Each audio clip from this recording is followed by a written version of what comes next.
Hello! Today I am making carrot loaf cake with a lemon glaze.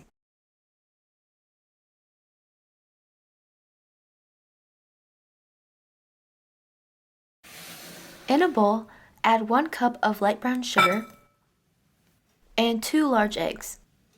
I'm using an electric mixer, but a whisk would also work. Whisk for 2 minutes until pale in color. Then add 3/4 cup of neutral oil or olive oil, 1 teaspoon of ground cinnamon, ½ teaspoon of ground cardamom, and 1 teaspoon of kosher salt. Whisk until well combined and smooth. Then add 1 3/4 cups of all-purpose flour, 2 teaspoons of baking powder, and a ½ teaspoon of baking soda. Slowly incorporate the flour without spilling it. At this point, I decided to switch to a spatula. Mix until well combined and smooth. Set that aside, and then it's time to grate or shred the carrots. This recipe will need about 3 medium carrots. I used 4 smaller carrots.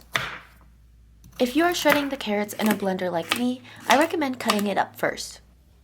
You can also just use a grater if preferred.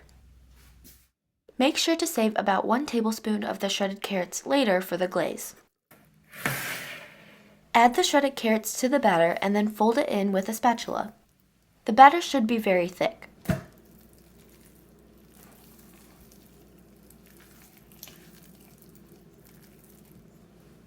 Then grab a bread pan and line it with parchment paper. Add the batter to the pan. Then smooth the top. Give it a good shake and tap it on the counter to remove air bubbles. Bake at 350 degrees Fahrenheit or 180 degrees Celsius for 50 to 60 minutes. Once it is out of the oven, let it cool for 10 minutes. While it's cooling, let's make the glaze. Keep in mind that this is optional. Grab 1 lemon and separate the zest and the lemon juice. Then grab a bowl with 1 cup of confectioners sugar, 1 tablespoon of grated carrot, the lemon zest from before, and about 4 tablespoons of lemon juice. Whisk vigorously until smooth.